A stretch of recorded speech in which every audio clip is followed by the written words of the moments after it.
Welcome to Rockstars of Ethereum.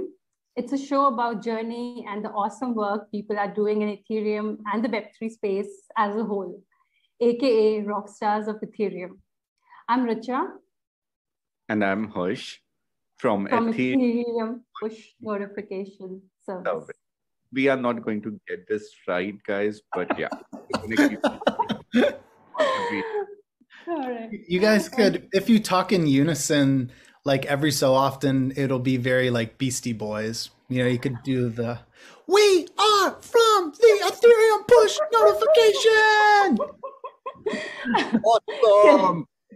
Can we use that in the video? Yeah, I love that. Okay, all right. So let's get started. So who do we tune into when we want to learn a thing or two about DeFi? Who talks about yields and hosts super awesome shows about DeFi projects? Who has a pseudonym I think only he could have pulled off? So yes, super excited to host DeFi Dad with us today, who's taught us all about DeFi and has secretly inspired this show as well. So hey, DeFi Dad, how are you doing? Hey, good, Richa. Thanks for having me.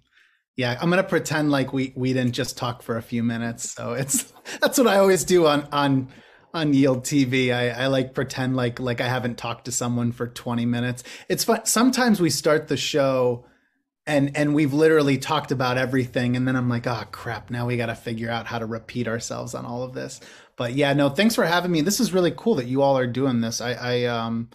Again, like it always helped me when I was new to learn from like others that were already working in the space and figure out like, how can I pivot from my own career into working full time in DeFi? Awesome. Actually, we do have few questions coming up for that. And thanks for giving away the trade secret, DeFi Dad. Yeah. So how we met DeFi Dad? Well, we actually met DeFi Dad during the earliest days of VPNs. We basically took a shot and asked him to come and validate features and idea for our product. And essentially, we got a better version of the product, and some of the features of the protocol are actually his ideas. We ended up overshooting the validation meeting, and that's still the norm today because the conversation, they basically become so much fun, and we end up talking a lot about Ethereum and the ecosystem as a whole. I mean, you guys will see. Let's get started. So, hey, awesome DeFi Dad. Before getting started, can you tell us a little bit about yourself and, the things you are involved in currently? Yeah. So I got into crypto only in mid 2017. I listened to a bunch of podcasts like everyone does and started to go down the rabbit hole of Bitcoin shortly after I started to understand Ethereum. But if you go back to 2017, there weren't many applications. And so it's a pretty foreign concept at the time. Like, I think one of the jokes was like, see if you can find someone who can explain what Ethereum actually is. And so I ended up going to a live event, which was the Ethereal Summit. They did it in San Francisco. Just absolutely fell in love more with the space. I skipped work, paid for this ticket. Their prices were really high in the market at the time. So people were excited, I think, for the upside of crypto. But aside from that, I had really sort of fallen in love with this idea that, there's this native digital currency, which at the time, again, I was thinking more about Bitcoin and Ether, and just the fact that we were going to like rebuild all of these financial applications on Ethereum. And fast forward into like 2018, as the markets were crashing, it was actually validation for me that I really did want to work full time in this space, because I was, I wasn't happy to see the prices go down the way they were, but I was finding myself even more and more obsessed with understanding like what is the future of all of this and what are ways that I can potentially add value. Anyways, in mid 2018, I joined Consensus. Got fortunate. I was able to find a job there, did a bunch of work there as like a project manager, but also in some sort of marketing capacity until I had an opportunity to work on the Ethereal Summit and start to do TEDx-like conferences, but all on Ethereum, founder stories. And gosh, by mid 2019, we started to see Maker with 500 million in total value locked, even though TVL wasn't even really like a metric then. And Compound had about 50 million. And as I was prepping for ethereal summits, so I had a background as someone, working in a lot of software startups in the Bay Area and near San Francisco. And I just, started to realize that these applications actually work. As I was prepping to meet with different teams, like trying to get maybe the Compound team to sponsor an ethereal, I felt embarrassed to not have tried the app. I thought it was like almost like insulting to say, we're doing all this, but I haven't tried your app. And man, it was just like my mind exploded because I started lending some DAI to Compound and I was earning about 20%. It was probably just like 20 DAI that I had lent. But I did what everyone did. I multiplied the amount and said, if I had this much money in there, I'd be earning 20% on this. And like realizing, hold on, like it doesn't even matter how much I put in. I could put in 20 DAI or I could put in thousands, millions, if I had that. And that was it. I got hooked on Pull Together and token sets. I started using Zerion at the time. Zapper hadn't existed, and kudos to Zerion. They've always done incredible work. And that was it. I just, by the fall, I started posting on Twitter I was basically documenting my experience. I was writing out little like short tutorials with emojis about here's how you do this, here's how you play Pull Together, here's how easy it is, here's a screenshot of everything that I did, and trying to dumb it down into layman's terms. And yeah, just I don't know, like the rest is history. I started making videos eventually in 2020 and doing podcasts, and eventually found myself in a full-time role at Zapper. So now I'm full-time at Zapper. I focus on how to grow Zapper, how to get more users engaged, how to keep our community, trying new DeFi through Zapper and other applications. And I also still am clearly an investor into lots of different DeFi applications. Most of that just through the same means that anyone would have through like a token. And I continue to try to create as much content as I can, and then I'm very fortunate to work with you all as an advisor. So we should talk about that today. I'm very part of the reason we're working together at all is because of how badly we need push notifications for DeFi applications at the protocol level. We are also grateful and honored to have you, DeFi Dad. I mean, we literally brag about you. I don't know what you brag about, but I'll take it. When you said Rockstar, I was thinking of do you know who Axl Rose is? Yeah, the Guns N' Roses.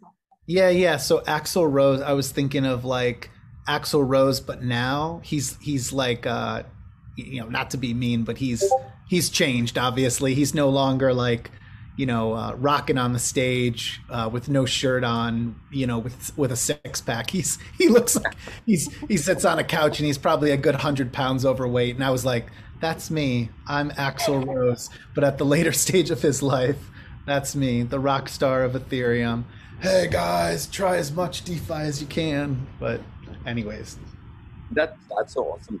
And we still have to make those caricatures. So, we now have an inspiration to draw that caricature for you. Absolutely. Awesome. So DeFi Dad, I mean, the crypto journey was really, really perfect, but we also wanted to look beyond crypto or, before crypto. So would be great to talk about that, what was the journey like before you entered crypto? Yeah, so I mean, just connecting a few of the dots, which I think show that anyone can get into DeFi. I grew up in a very middle-class family in the United States, in the middle of the country. Just saying that in case I don't, I'm hoping people from around the globe eventually get to listen to content like this and don't need to know every state in the US. So anyways, I grew up in the Midwest, and we grew up really, I would say, fairly financially illiterate. Now I point that out because I was a very good student, very like type A OCD about, got to get an A on everything. So the fact that like I was very financially illiterate to me was like a sign of the problem. I know of, at least in the US. I don't know if it extends to every other country, where, we learn geometry, calculus, chemistry, physics at some point, but for some reason, like we don't learn about lending and borrowing and interest rates, and your how to manage your debt, like how to understand the stock market. So I ended up in fast forwarding. I ended up in university studying chemistry, totally unrelated, at this point to like anything economics or finance related. I eventually got into a chem PhD program, did that for 2 years, which involves a lot of teaching, coincidentally. So I'd say the skill that came from all of this was teaching, more complex topics, trying to like help people to like understand complicated matters in chemistry. And I got through 2 years of it, and I just kind of realized that like my heart wasn't in it. And I actually had always, I'd had lots of stints working in small business growing up. My family has a small business, and I saw startups as like a place that I could probably use that transferable skill set. More so like on the sales and marketing side. I think I've always like wanted to be a product manager, but I'm probably not a product manager, will ever be a product manager. So I ended up working in a bunch of different software startups after that.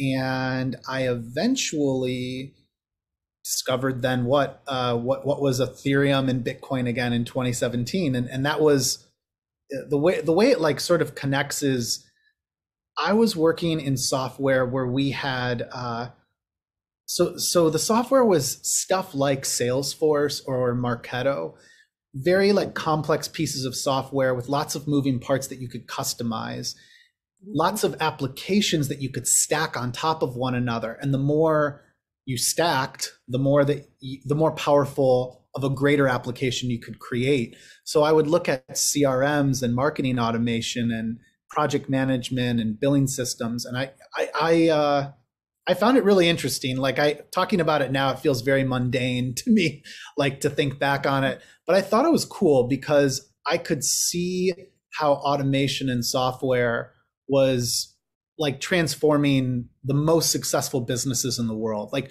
really understanding how the best in class sales, marketing, and product organizations were growing because of automation in software.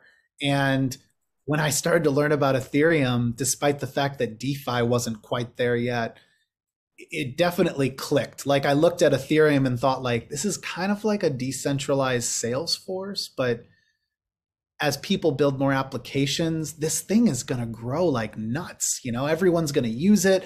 And when you build applications on a protocol like Ethereum, then you start to have this organic marketing that happens because we all share in the common good of building on this platform. And then you want the platform to succeed because if you're building on it, it's already hard enough as a startup, but you need the platform itself, Ethereum, to succeed as well. And that really is, I mean, that was some of the early like light bulbs that I was having in 2017, getting into crypto. Got it. And I completely agree. I mean, one of the biggest pro point of Ethereum is the community. The type Yes. of and affection you have when you even just start to build. That's really mind blowing. I mean, we were blown away by the love.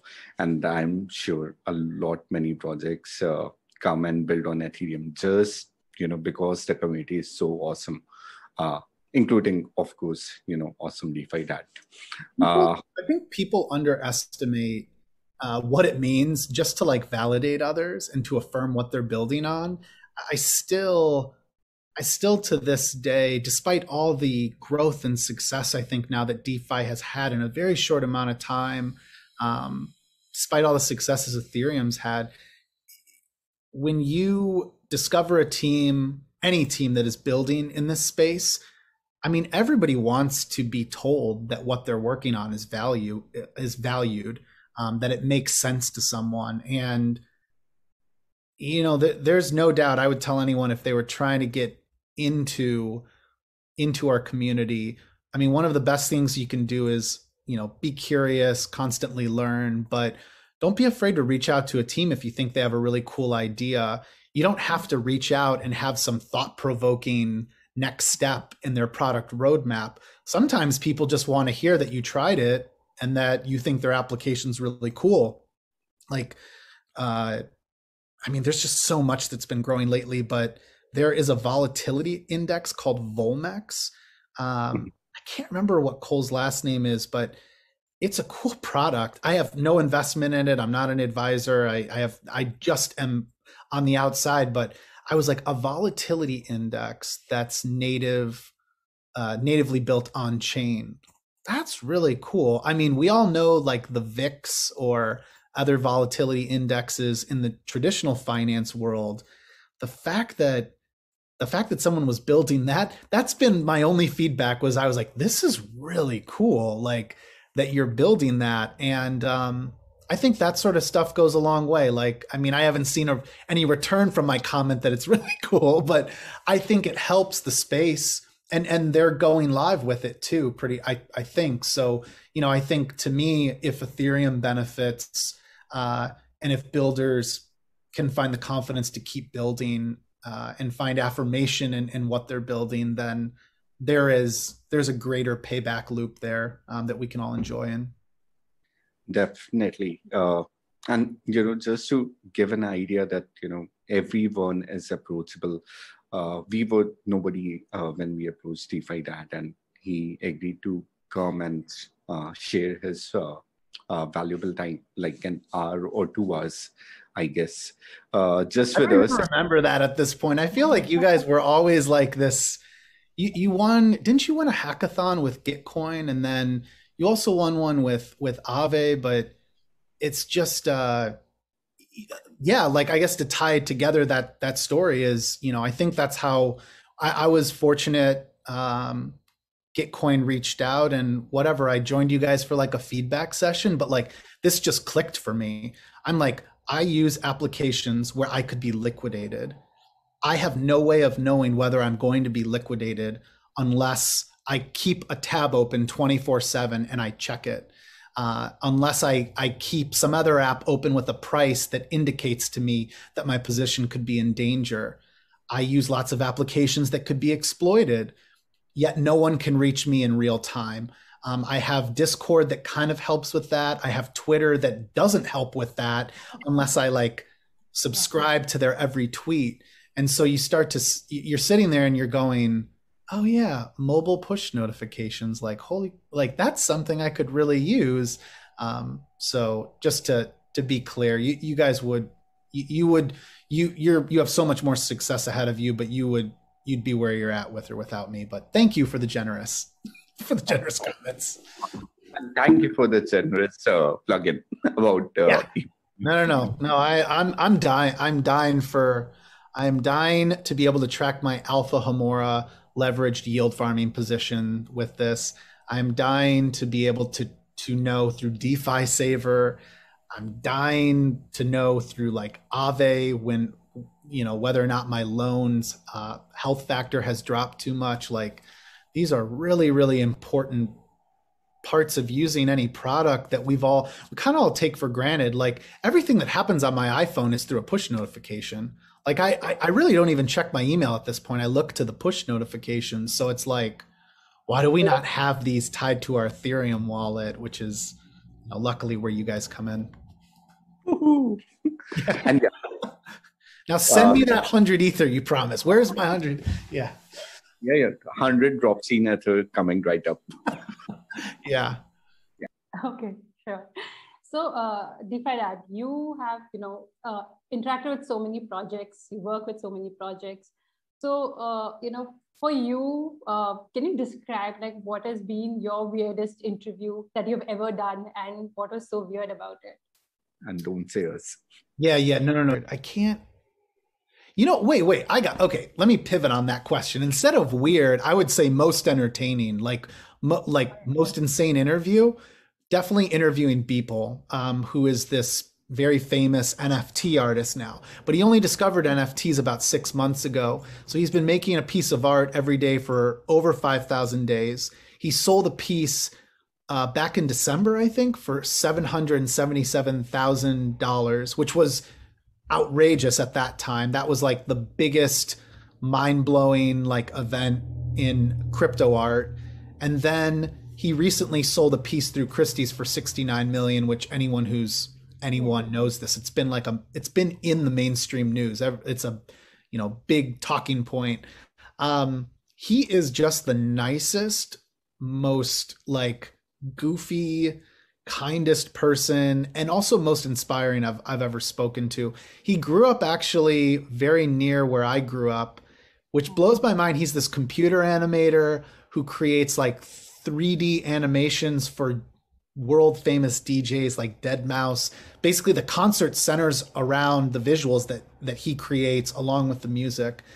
And then because he's been creating a piece of art for every day for 5,000 days, almost like a political cartoonist, but like a new age one, he's got this crazy following. And I just was like struck by his dedication to his craft, the fact that he's created a piece of art every day for over 13 years. When he got married, he's had kids in that time. I think they have a house that they've bought. A lot of very stressful things that would stop the average person from doing it. But this guy just keeps making art every single day. And I'm just like so grateful and like proud that he's, now a part of the Ethereum community through NFTs. And he really understands it too. He's one of the best people now at explaining in layman's terms why NFTs are the future of a lot, digital collectibles, crypto art, digital art, just all sorts of cool stuff. Also, he curses a lot, which I think is why his name is Beeple. Beep, like bleep. I don't know, I might be wrong, but like, it would make a lot of sense because he curses a lot. And he created a piece of art while we were on a live stream. So anyways, that's my most memorable interview. Just a really cool person to meet. So sticking to just weird stuff. So what generally is the difference that you see when you talk to people, around you who are into crypto versus those who are non-crypto in real life? Yeah. So one of the things I do preach that I think I'm really bad at is I used to talk crypto to non-crypto people as much as I could, like kind of like evangelizing it. And then in 2017, 2018, I kind of like learned a lesson. Like I talked about it. I wasn't giving financial advice. I wasn't telling people you should buy, Ether. I just was trying to like evangelize like why it matters and why native digital finance is the future, peer-to-peer finance, bankless finance, why that matters. But at the end of the day, a lot of people like they struggle with it, and then they see prices go up and they want to buy in and see prices go up. But when they buy in, just for me talking, to them, I've seen friends, family members lose some money on that. Nothing astronomical, but definitely seen some lose whatever they had on a position. So one of them definitely lost 50% on Bitcoin in 2018. And I laugh because they were warned that this is volatile and prices can go down. And I told them, I said, it probably is going to go down a lot. And, we could in the future. I think that over time, we're still in the very early days of this. And yet, I've seen certain people basically sell the bottom and then buy back on the top more recently. I'm like, now you're here to buy back? Why are you? Oh my gosh. No, just don't. So I try not to talk crypto or prices to non-crypto people, but I love talking about DeFi specifically. I love talking about lending at high interest rates. I love talking about possibly taking out like a mortgage through DeFi in the future. We've more recently like been through the traditional process of looking at mortgages, and it is the most awful experience. Nothing at the same time, I guess we're fortunate to be in that experience still, but it's another thing. Like I really get frustrated with the lack of understanding around all of these vectors that cause a cryptocurrency to not serve its purpose. Like so if you, for example, want Bitcoin, Bitcoin is an incredible innovation still, but when you lock it up in an exchange, I mean, you've defeated the purpose of what Bitcoin is. It's supposed to be a store of value. It can also be a medium of exchange, despite, being really slow transactions wise and costing a lot of transaction fees.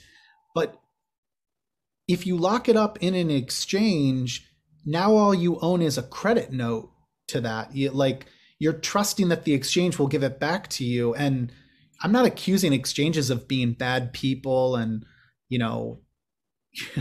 working against all of us, but they can be hacked. And you're defeating the purpose of Bitcoin. And so that's part of the reason, like, I still would count myself as a part of the Bitcoin community, as well as, my focus is mainly on Ethereum based DeFi, but I just don't understand the cognitive dissonance around like screaming for a censorship resistant store of value, screaming that like the most vulnerable in the world need access to Bitcoin, and Bitcoin is helping people to escape capital controls all over the world. Meanwhile, you have stable coins staring you in the face on Ethereum. They're like, hi, we're exposure to the US dollar. We have 30 billion in liquidity. You can also use us to lend and earn, high interest in DeFi. Like, why would I tell people to buy Bitcoin on an exchange when you can do so much more in DeFi? So yeah, I guess to bring it back to the original question, then there is one resource I would recommend. The Defiant, which is one of the best resources in all of DeFi to learn DeFi. They do awesome reporting. It's, I think, very objective the way that Cami Russo runs it. We created this series called DeFi 101. It's 30 episodes. They're all shorts that explain, what is DeFi? What's an Ethereum wallet? What's permissionless mean? What's trustlessness? What's an AMM like Uniswap? How do you lend and borrow? And we created this series of shorts, and check out DeFi 101 by Defiant. It's one of the best. It's one of the best series to take someone who knows crypto from A to Z to understand really all the major money Legos in DeFi. And then hopefully you can start to study and understand how to actually participate. But I think understanding like the what and why behind all of it is very important. Awesome. And I couldn't agree more on the exchange thing. Doesn't make any sense. Era. So yeah, it doesn't make sense that you take money from your bank, then go ahead and buy Bitcoin and then put it on exchange. It still is basically a relation between a server and you as a user, and the server will decide whether to allow access to you or not, while Bitcoin basically eliminates that. Well, there's maybe one more point to make there, that it's really important if anyone listens to this and you're newer, you really should question who you're listening to at all times. You should question me. You should question all of us. It's very important that you understand where you're getting that information, because just like news, like if you listen to one news organization that's maybe more objective. I think like in the US, I think that NPR does a really good job of bringing an objective view. But then there's editorialized views, and that's what we have in crypto as well. And you know, I want to remind people that at this point, we're not at a point where like crypto is going to go to zero anymore. We're not at a point where DeFi is going to suddenly collapse. We're not at a point where Bitcoin could go to zero or Ether could go to zero. We are past that. Bitcoin has been around for over 10 years. Ethereum has been around for over 6 years. Is it 7 years? This stuff isn't going away. But in that time period, some people have made unimaginable wealth, and many of them have, you know, gone out to help educate, but in the midst of educating can be, you know, very biased in terms of how they share that information. So, you know, like one of the most important things I look for is, do people make disclosures? You know, like, in other words, we could have done this podcast and never mentioned that I'm an advisor to the Ethereum push notification service. And then like you take all of my comments and you say, well, is he just saying that, you know, in the best interest of their potential financial upside in the future? I think it's important to disclose that. And I'm noticing it becoming a standard with like better content creators and educators in the space. But there are just some, you know, just to be blunt, there's just some like really like poor taste in some of the things that are said, especially when you look at parts of the Bitcoin community that are very wealthy at this point and are like, come be wealthy with us. This thing's going up forever. Come join us. You can be a millionaire like me. Like, it's not exactly stated like that, but I'm pointing out the fact that that's what's insinuated. That's why the focus is just on the number going up at all times. I'm all for it. I love the number going up as well. But my point is, you need to educate people on the risks as well. And that's why, to me, I think that Ethereum, DeFi specifically, is delivering on what was the promise of cryptocurrency from the start. It's finance that is natively digital. It means that I don't put my money into an exchange anymore, get it into a cryptocurrency, and think of that as, okay, well, that's a small part of my portfolio, and I'm now outside of the major financial system that I would normally participate in. I'm saying this little thing is going to replace the bigger traditional finance.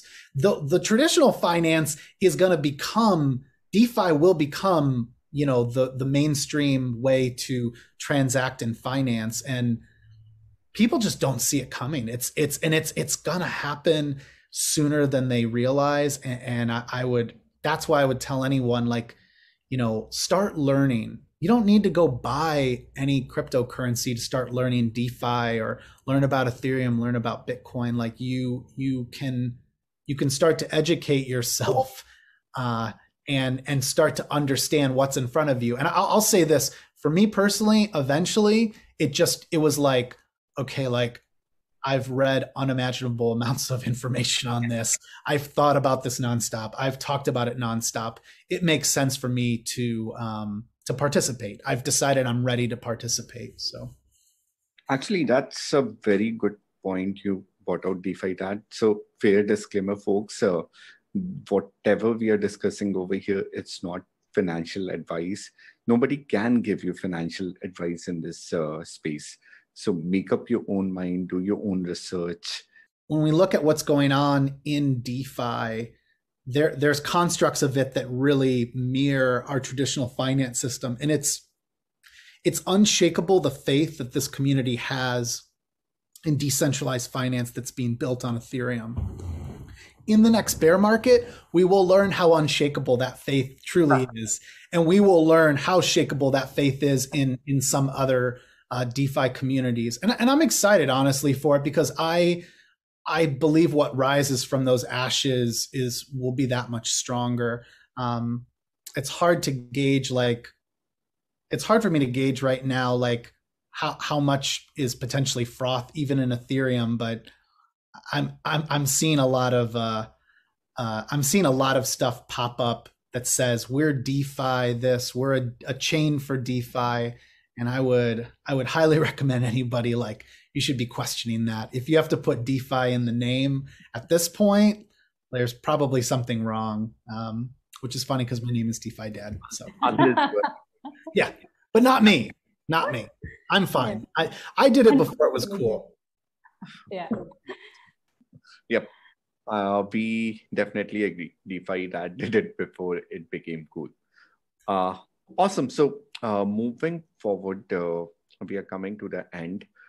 I would love to know, DeFi Dad, right now you're the CEO of Zappify and you're involved in so many cool things, and Zappify is doing so many amazing innovations.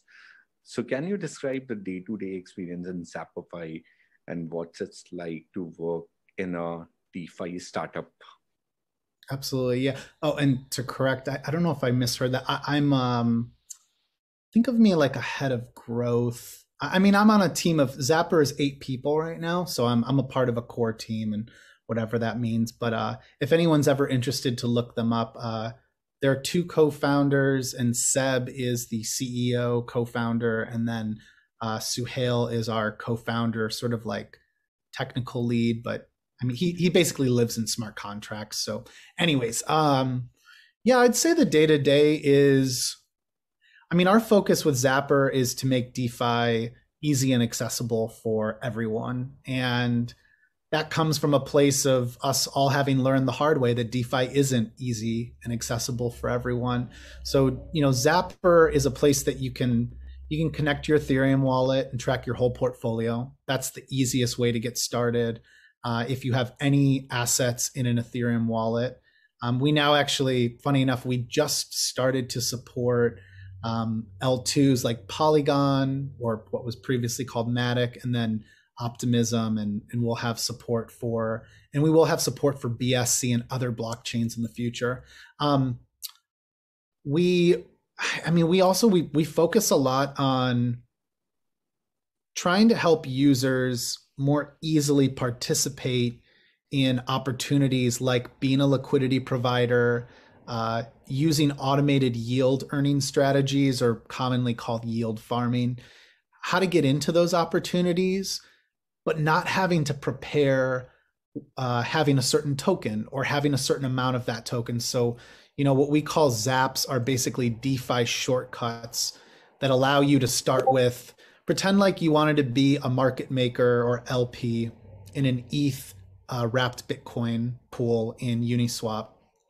You know, you can go to Zapper.fi/invest and you could start with any token, totally unrelated. You could start with the Matic token actually, and we will auto swap that for a 50-50 provision of wrapped Bitcoin and Ether, and then help you to deposit that.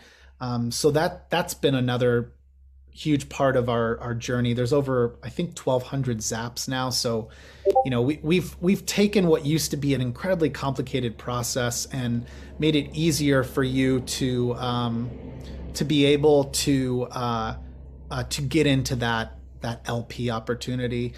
That's super cool. I've tried Zapper.fi and I definitely agree. It really simplifies the entire user journey. All right, so this is the last question, DeFi Dad. It's not even a question, we just want your advice. So a lot of projects come out from hackathon and they start from idea and, you know, part-time work, and then they want to convert it to full-time, which means that they want to raise. And you basically know everyone in the industry, you know all the super cool angels, you know all the super cool VCs in the space. So what's the advice you are going to give those projects that are out of hackathon and they want to raise and start building full-time? And that's a good point. So, I mean, I think one easy thing is, you know, like just like in the traditional startup space, I think you have to demonstrate a certain enthusiasm to raise money. Like I think investors really are looking for this like this like undying passion to build something great in DeFi. I think it really helps, of course, to build that product or have it nearly live. This definitely isn't a space to raise money on an idea that isn't fully developed, although it is March 18th, 2021, and I will say that I'm definitely starting to notice that I'm seeing more of that, where teams are raising money on an idea that they will deliver on, and to me, it's a disaster. Like I wouldn't want to touch it. I think you guys are a really good example of how you do it right. Like you joined like an accelerator, you start hacking on your own, and then you go into a hackathon and you start to, like, once you see a team has won a hackathon or at least participated and came out with something really, really cool. Yeah, it's not necessary at all to win it. It just it's moving forward and showing that like you're capable. I think it's actually rather easy to raise money. What I would warn people against is that not all money is equal, especially in DeFi right now. And I think it's really important to think about who you want on board, what experience they will bring, how they'll actually help you. The days of like raising money and having just like a check with someone who's uninvolved I think that's really past us. It doesn't work in DeFi as of now. I think you need people who are participating in the market and understand, how your new money Lego or protocol or application is going to play out. And I can speak to the experience of us at Zapper. Like we've been really picky. I think we've been in a very like fortunate position. Just like a year ago, I know that the team was struggling to raise money, but a year ago they didn't have $2.5 billion in transaction volume. So obviously, like we've again been in an awesome position more lately. And so as a result of that, again, like we look for people that you want to collaborate with, that it's pleasant to collaborate with. Like I think if I was going to be nervous or afraid to meet with an investor, it's probably proof we shouldn't be working with them. Yeah. And there's going to be a lot of people coming into our space who are they're just looking for a quick cash grab. They're looking for any easy way to like quickly make that money and have tokens that they can potentially sell for a high profit on a pump. And, if you don't have an investor that is aligned with your incentives, like if you have an investor who's like, nope, I need to be fully vested in 12 months, you should tell them to take a hike. I mean, that's and that is happening right now in DeFi. There's definitely there's a number of new builders with great intentions that are being taken advantage of by, some big names who are just cashing in on all of the great work that you and I and everyone else has been doing. And just kind of looking out for the best interest of those builders. But I think that's about it. Oh, and then at the end of the day, just be kind and nice to everyone. That really helps. So that's the secret sauce. Yeah. Couldn't agree more. And it took us a while to realize that not all the money is created equal, but we were lucky to realize it in just a nick of the time. So yeah, it might be scary to turn down the first part of the first chunk of the money when it comes to your project, but just follow DeFi Dad's advice.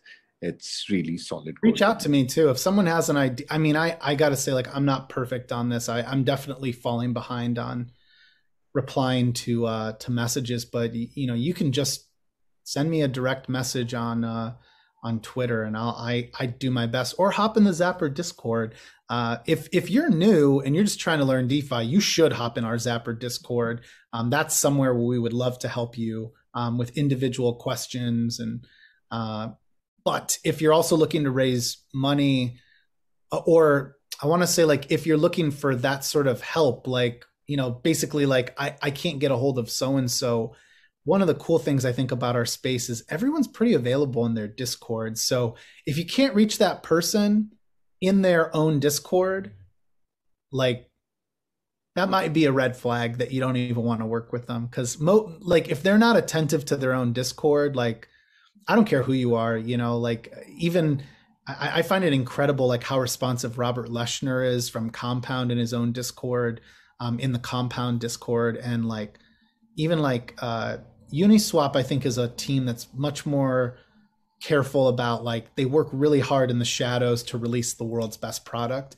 But I'm amazed how they're as responsive as they are in their own Discord as well. So yeah. Awesome. So yeah, DeFi Dad, there's a big surprise for you. So these basically are the questions we sent you out, but we basically reserved some of the questions. Oh, great. I failed to look at those. I don't know if it's been obvious. I definitely I'm going off the cuff right now. So yeah, that's great. Awesome. So this segment is called Rapid Fire, and Richa will basically rapid fire those questions to you. Awesome. Yeah, cool. So so DeFi Dad, just like basic rules. I'll ask a series of questions, like super fast, and you'll have maybe 5 to 10 seconds to answer them. Cool. So does that sound good? All right. Go for it. Yeah. Yeah, cool. So here we go. 3 things you can't live without. Oh God. Disney Plus, coffee, and I guess I will say my wife and my children. Also DeFi. What am I saying? DeFi. Yeah. Okay. That's sweet. Most useless talent that you have.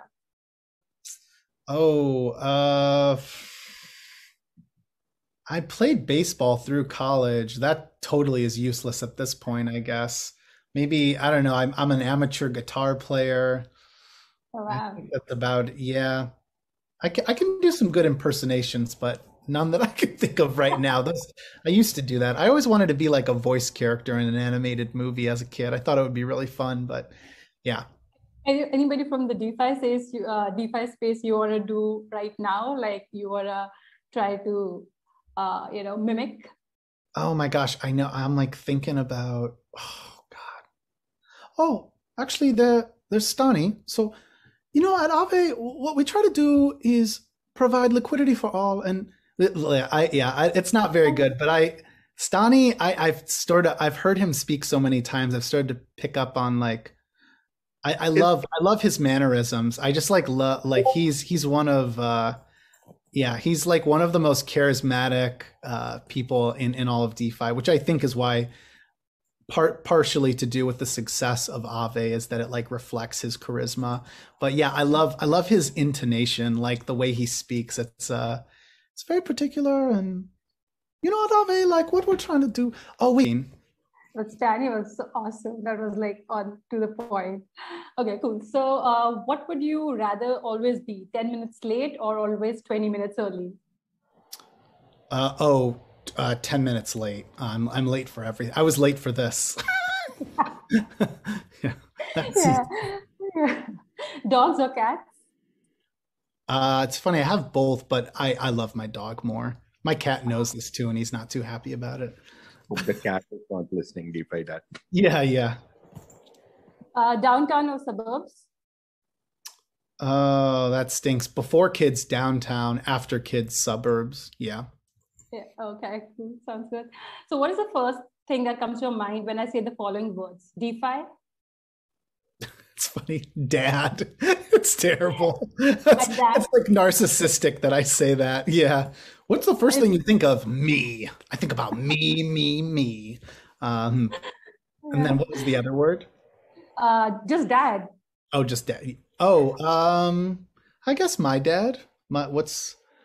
Yeah, I guess I think about my dad. Yeah. That's very sweet. EIP 1559. Oh, burn, baby. That's what I think about. Burn. Yeah, that phrase in my head. I've thought about it a lot. Yeah. Harsh or Richa? Oh, that's tough. I gotta say harsh only because it's kind of like Maybe that's appropriate too. That you know, if I think Harsh would be like, he's like, did he just say Richa? Should I be concerned here? What's going on? No, I knew it would be harsh, Oh, but definitely Richa. Oh yeah, Richa all day long. Sorry, Harsh. Sometimes I wish we could just talk on our own and not have you here. Sorry. What was the next question? Bitcoin was the first thing that comes to mind. I think of, unfortunately, I think maximalist. Just not what I used to think of. But anyways, yeah, Yeah. maximalist. Your top three DeFi. Oh shoot, you just paused a sec. Say that one more time. Your top three projects of Ethereum. Oh, that's really tough. I mean, actually, I guess it's not that tough. Uniswap, just because it's the OG of DeFi. None of this exists, I think, without it. Also, I guess I don't think of Maker, but I feel sad that I didn't think of Maker right away. Aave, I think that Aave is the flagship for borrowing and lending.